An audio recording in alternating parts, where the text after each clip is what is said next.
Hello, everyone, and welcome to the Sunny and Phoenix podcast, a weekly podcast where we keep you up to date on everything Phoenix Suns basketball. This week, we say goodbye to Suns television play-by-play guy, Steve Albert, and then talk about some second-round matchups in the playoffs. I'm Charlie Erling, and I have Mitch Krumpetich with me today. How's it going, Mitch? Oh, pretty good.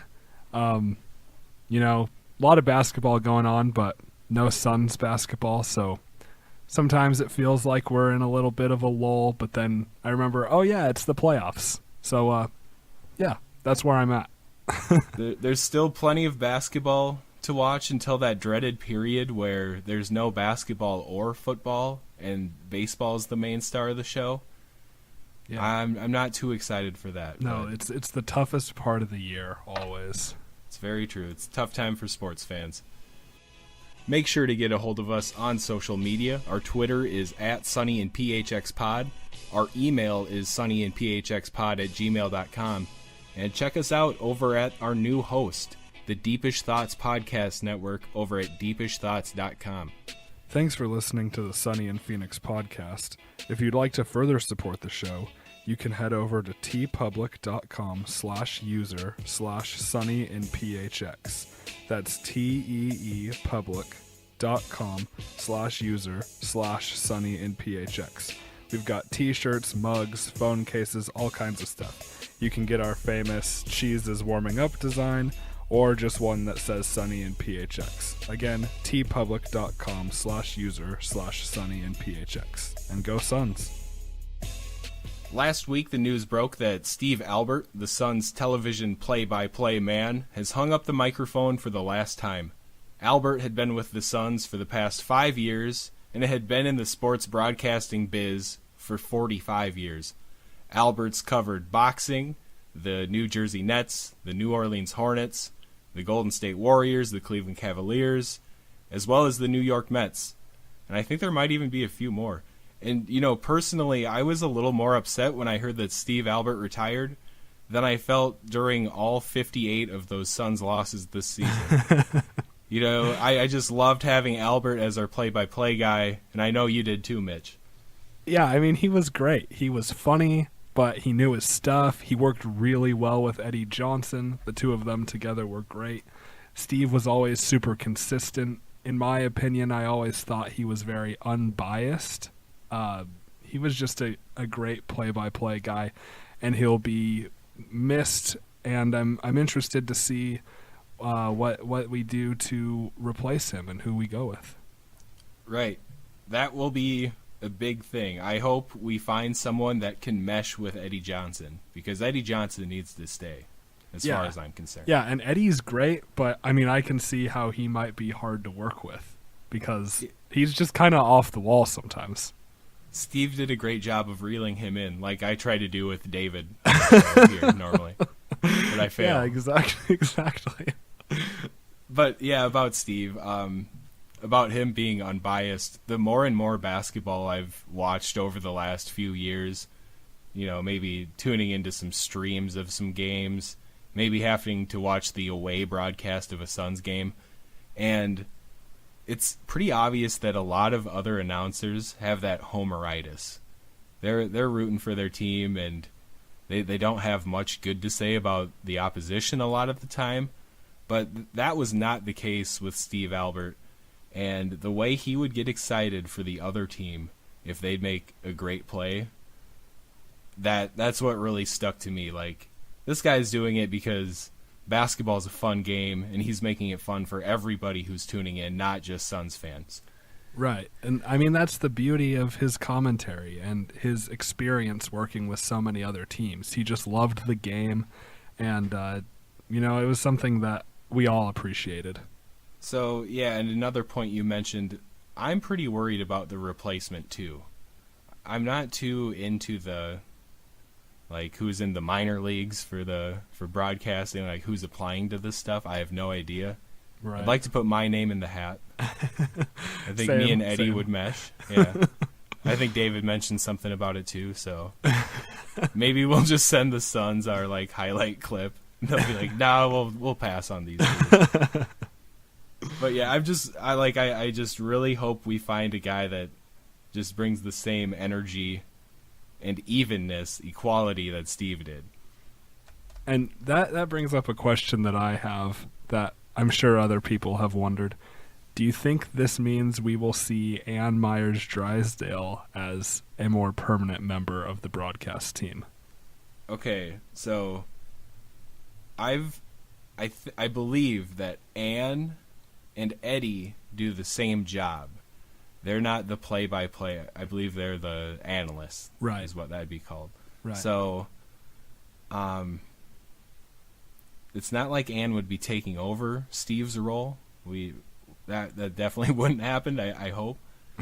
But I really hope that it's someone that works with Eddie and it goes well. And, I don't mind Ann sometimes, but a lot of it has to do with how much I just like Eddie.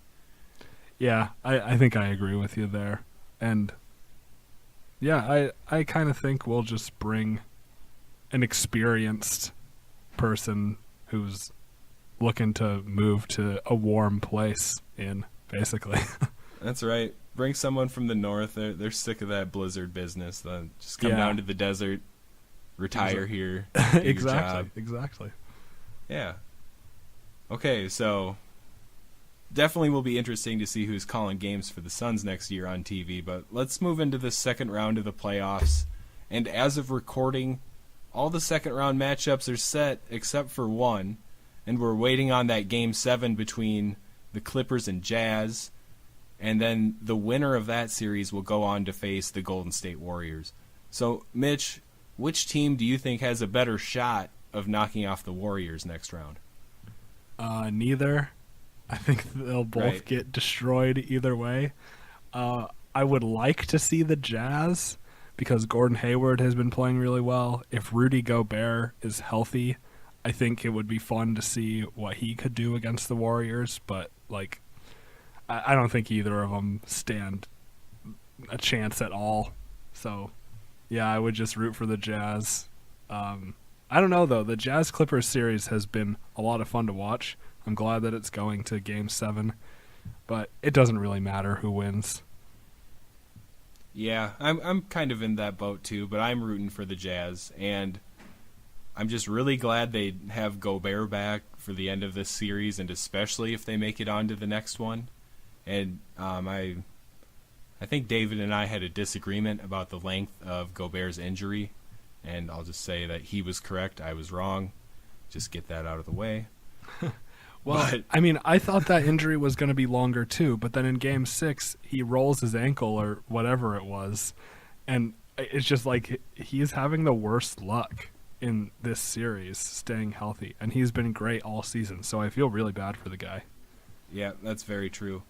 But, man, you're right. Whoever matches up against the Warriors, they're in for a tough time, that's for sure. Yeah. Okay, we'll keep it moving. And next we have the battle for Texas, the Houston Rockets against the San Antonio Spurs. So what do you think about this one? I think this will be a pretty fun matchup. I do too. It's very differing ideologies, with San Antonio and their defense and ball movement and getting everything set up and being so succinct, and the Rockets being less focused on defense, more on fast break points. The Suns 2.0, 3.0, whatever you want to call it, under D'Antoni. I'm really excited for this one. I have a hard time rooting for either team, obviously, but definitely want the Rockets to get this one. Harden's had a great year. The Rockets, we've mentioned this before many times on the podcast, that they're everything the Suns could be, but no. So sometimes it's sad. But yeah, I'm rooting for the Rockets in this one. Yeah, and like you said, you can't really get two more opposite teams, how they're set up and how they're built. So that makes for a fun playoff matchup because really we're not going to have any clue to how it's going to actually go down through those 7 games. Right. I expect at least one game where the Rockets blow out the Spurs. I expect one game where the Spurs blow out the Rockets. I expect one that's like a buzzer beater, really close game. And then the rest, anything in between. Yeah, I'd like to think that the Rockets would just run all over the place and they'd just keep the pace too fast for the Spurs, but like Kawhi Leonard is just the equalizer. Yeah. Oh yeah. He's so Just good. all around. Every aspect of the game, he does it all. We've seen these crazy scoring outbursts, just like can't miss buckets, hitting mid-range, hitting threes, getting to the bucket, and then on the other end he's playing that tough defense. He's just a blast to watch, but on one of my least favorite teams. So that's always tough, but I do love him.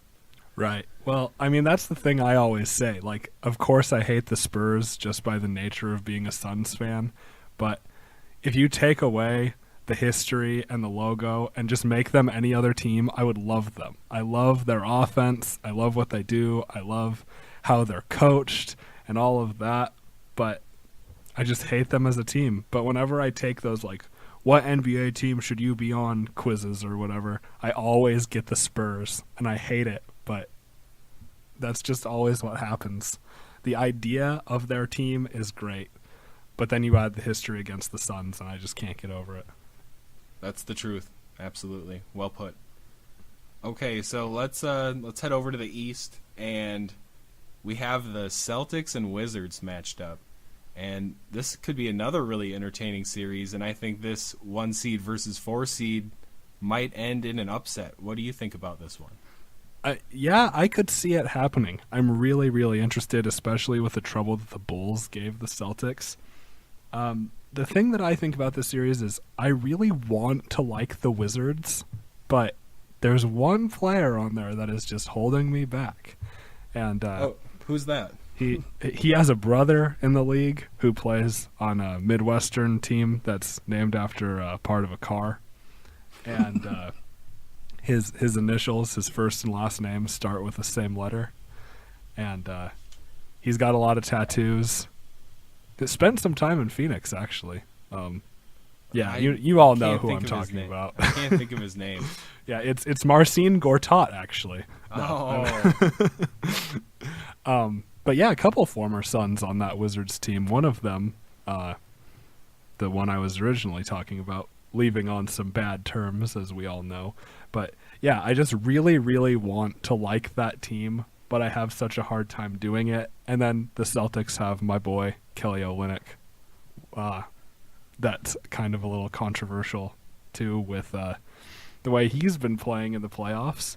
But yeah, this is going to be a really good series, I think. And I'm interested to see if John Wall can continue putting up the numbers he's been putting up against a good Boston defense. And I think this will be a good series. Hopefully it goes 7 games. Yeah, John Wall has just been incredible through these playoffs. He's been a blast to watch. And my main concern about this series is what happens when IT has to play defense. I mean, They have Bradley and Smart that can D up Wall and Beal, but when IT is in there, he's going to have to guard one of those guys. And, Beal's a little more streaky than Wall. We know Wall will probably bring it each game, but if Bradley Beal gets hot, that's going to be tough for them to handle that backcourt. So, right. Yeah, it'll be interesting to see. But it brings up a point that I've been hearing a lot about lately, and is John Wall a top 3 point guard? Ooh. We calling Harden a point guard? Harden and Russ 1 and 2? Is that what you're saying? Yeah, I would say we can call both of them point guards right now. I think I'd take him over Steph. Number 3. You know what?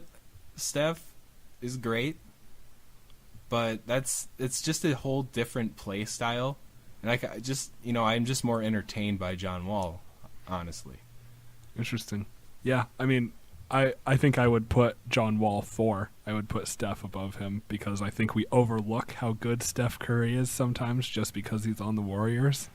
Right. But I mean, John Wall, he's definitely top 5 in my book. He's having a great season.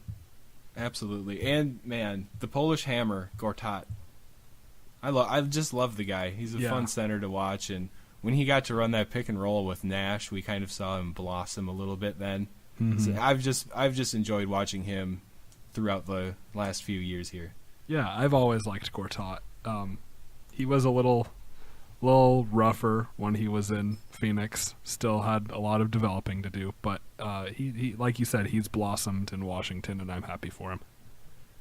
Right on. Okay, and then now we have the Raptors taking on the Cavaliers. The reason the Raptors traded for guys like PJ Tucker and Serge Ibaka, and it's to beat the Cavaliers. I'm really excited to watch PJ when he gets in there. You know he's going to be guarding LeBron. That's what PJ lives for. And like, I'm really excited for PJ. I'm feeling for him right now. How are you feeling about it, and how do you think that series will end up turning out? I mean, I'm rooting really, really hard for the Raptors. Of all the teams that I look at here, if I had to pick one that I wanted to win it all the most, it would definitely be the Raptors. Yeah. Even if they didn't have PJ, I would say that. But unfortunately, I don't think that's the way it's going to go. We saw this last year, and again, the Raptors have improved. Serge Ibaka and PJ really helped that team, but I don't know what it is. The Raptors get into the playoffs, and they just kind of shut down at times. And I'll give them credit. DeRozan has stepped up big in the last 2 games against the Bucks, but that Bucks team gave them way more trouble than they should have. And It's just like classic playoff Raptors, so I don't think it looks good for them. Yeah, I have to agree with you that I think the Cavs will get past them, and the real question is, are the Raptors ever going to get over this hump? I mean, I don't know what else they can do. They have such great players. Lowry and DeRozan all season long played so well, and adding Serge Ibaka and adding PJ Tucker, getting his defense. Valanciunas was healthy this season for the most part. Like, I don't know what more they need. They just need LeBron to leave the East is maybe what the case is. Basically. But I don't want him in the West. No, I don't either. So, yeah, I mean it's a tough time for teams like Boston and Toronto with LeBron playing so well in Cleveland and just having such a stacked team. Right on. So, not much Suns news to talk about as of right now. We're going to be getting into the draft soon and all that, but I say we talk about the NFL draft a little bit just to fill some time. I'm sure we have some listeners that are Broncos fans, maybe 1 or 2 that are Dolphins fans. So, Mitch, how did that draft go for the Broncos? I liked it. A lot of people were questioning a lot of Denver's moves, but I think we filled a lot of need. Went with a left tackle, or right tackle, I guess, just offensive tackle in the first round, which might have been a little bit of a reach, but it's what we needed. Got some help edge rushing, drafted a receiver who might be able to be a big guy who can line up opposite Demaryius Thomas and let Emmanuel Sanders work in the slot. We got Chad Kelly as Mr. Irrelevant, the last pick, and with all his issues, it's going to be interesting to see if anything comes of that. But yeah, I was really happy with their draft. Also added a cornerback to the no-fly zone to learn from Talib and Chris Harris and all those guys, TJ Ward, who have been just excellent for the past few years. So I think it was a good draft, but I just want to say I love the NFL draft in the first place just from a sports fan perspective. I love seeing all these guys like have their dreams come true, and I think the NFL does a really good job of hosting it. I think Philadelphia was a great place to put it. The fans were super engaged, and I watched all 3 days, and it was really fun this year. Yeah, I really like that they moved it to Philly. I like that they move it around, and I think that showed because it seemed like everyone was very appreciative that the draft was there. Like, the fans, they were there throughout the whole thing until the end of the round each night. And apparently it wasn't quite like that in the past, so I like the idea of being able to move it around a little bit. Yeah, I think it was cool also because the first draft was held in Philly, so bringing it back there after, I don't know how many years it had been, but a long time, I thought that was really cool. And I think it went pretty well in Chicago too, but this year was just different. Yeah. So, and as for the Dolphins, I'm really happy with what they did. They honestly filled every need that came into the offseason here, and like I was really happy when we picked up that Charles Harris out of Missouri, the defensive end. Watched some tape on him, and the first thing I thought was baby Cameron Wake. Mm-hmm. So with Cam Wake getting up there in age, that was really nice to see. And then we filled linebacker in the second. We got a corner in the third, and then a guard in the fifth.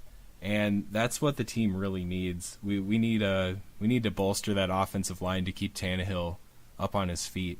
The guy's been sacked so many times, it's just getting rough. Like, I have a Tannehill jersey in my closet, and sometimes after Sundays there's actually grass stains on it. I don't know how they get there, but that's just how it goes. But yeah, another thing, the Dolphins picked up a couple D tackles in the fifth and the sixth. We were really, really thin there, so those guys will have a chance to make a name for themselves and maybe even get some snaps this year. So that'll be exciting to see how that goes forward. Yeah, and I have to ask, with the tight end you drafted, I want to keep things family friendly, but have you seen any jokes about your quarterback and tight end connection? I've seen a few. You can look him up, but yeah, Jake Butt. He's excellent, actually. He's really, really good. He tore his ACL in the last game of his college career, which really sucks. But, like, he's really good. I saw him play in person when Michigan played Iowa, and Iowa actually won that game, and I stormed the field, and that was really fun. But, nice. Yeah, Jake Butt is great. And if it weren't for that injury, he probably would have been like a first or second round pick.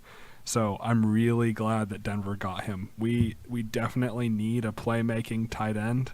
We haven't had one since Julius Thomas. So he apparently is going to be ready by the beginning of the season. But don't rush him. We've got time for him to get healthy, and then he'll be a great weapon, especially when teams already have to worry about Demaryius Thomas and Emmanuel Sanders. So yeah, I'm really excited about that. Andy already has the sponsorship with Charmin. That's just fantastic. Which is amazing. Yeah. It's so funny. It was meant to be. Okay. The other thing I want to mention quickly is there's a site I want to plug called That's Good Sports, and it's Brandon Perna. You can find him on Twitter at Brandon Perna. He does really, really funny commentary on the Broncos, so if you're a Broncos fan or just general football fan, you can appreciate him. But he had a really good tweet. The Broncos drafted a defensive end named DeMarcus Walker, and he said, "Actually, DeMarcus Walker is replacing two players, Vance Walker and DeMarcus Ware. Absolutely genius. Hashtag Broncos." And I thought that was great. So, yeah, follow Brandon Perna. He's so funny, and his YouTube channel is amazing. So definitely check that out. So I have a buddy that writes for the Mile High Report. His name's Christopher Hart, and he would send me Facebook messages with the That's Good Sports YouTube videos in them. Oh, yes. And, like, I'm not a Broncos fan or anything, but obviously I clicked on them. And they were very entertaining. Like, even if you're not a Broncos fan, this guy just does. It's a great production is what he does. Yes, so yes, it is. I can appreciate that, definitely. Okay, I think it's time to wrap things up the way we always do. It's time for some non-sports plugs. We've got Mitch's face-melting minute, and then I'll come up with something random after that. Let's hear it, Mitch. All right, so usually I plug something metal, but this time I'm not. So get ready. I'm a huge Kendrick Lamar fan. I'm pretty sure I've plugged To Pimp a Butterfly at least once, if not more. That album is like a top 5 album ever in my book. But I want to plug his newest album, Damn. It came out a couple weeks ago. It's really good. I don't think it's as good as To Pimp a Butterfly, but that's just me. It's getting really good reviews. My favorite songs are DNA, Element, Humble, Love, and XXX featuring U2. So that's a really interesting song. But yeah, definitely check that out. It's really good. All right, and that reminded me, you need to YouTube Devin Booker Humble, which is ironic, but someone made an awesome mixtape, Devin Booker, with Humble playing behind it. So you should definitely check that out on YouTube. Definitely worth the watch. Really well put together. I love highlight vids. Also check out Down to Bucks, 103 Marquise Chris dunks collaboration. That was great too. YouTube's fantastic. I mean, I watched that video right before we started, and it's just like, oh, he's so athletic. So many putback dunks. That I didn't expect that, but when you see them all at once like that, a good chunk of those were off rebounds. So it's good. He's got a nose for the ball like that. The alley oops too. He finished some like very acrobatic alley oops. We should maybe just next episode we're just gonna break down all 103 Marquise Chris dunks, and then after that we'll maybe do the Derek Jones collab. So we have something to talk about each week up until the Suns season starts. Okay, so I'll throw mine out here, and I got a fresh haircut today, feeling pretty good, looking pretty good. And I just got to give a shout out, a non-paid advertisement to Carl's Barbershop in Mesa. Man, like, it's an old school barbershop. Get a solid haircut for cheap. It's like ridiculously cheap. I don't think I've ever paid less than this for a haircut. So that's fantastic. But the best part is we talk basketball the whole time. He's a huge Suns fan. So... And I know maybe we have a listener or two that I've talked to at Carl's Barbershop, and tried to pimp the show to you a little bit. So, I mean, go into Carl's Barbershop, talk to Carl. He talks Suns. He's a good dude. That's all I got. Nice. So that's going to do it for this week, everybody. Be sure to check us out on social media. Our Twitter is @SunnyInPHXPod. And hit us up through email with questions or suggestions at sunnyinphxpod@gmail.com. And be sure to tune in next week. Go Suns.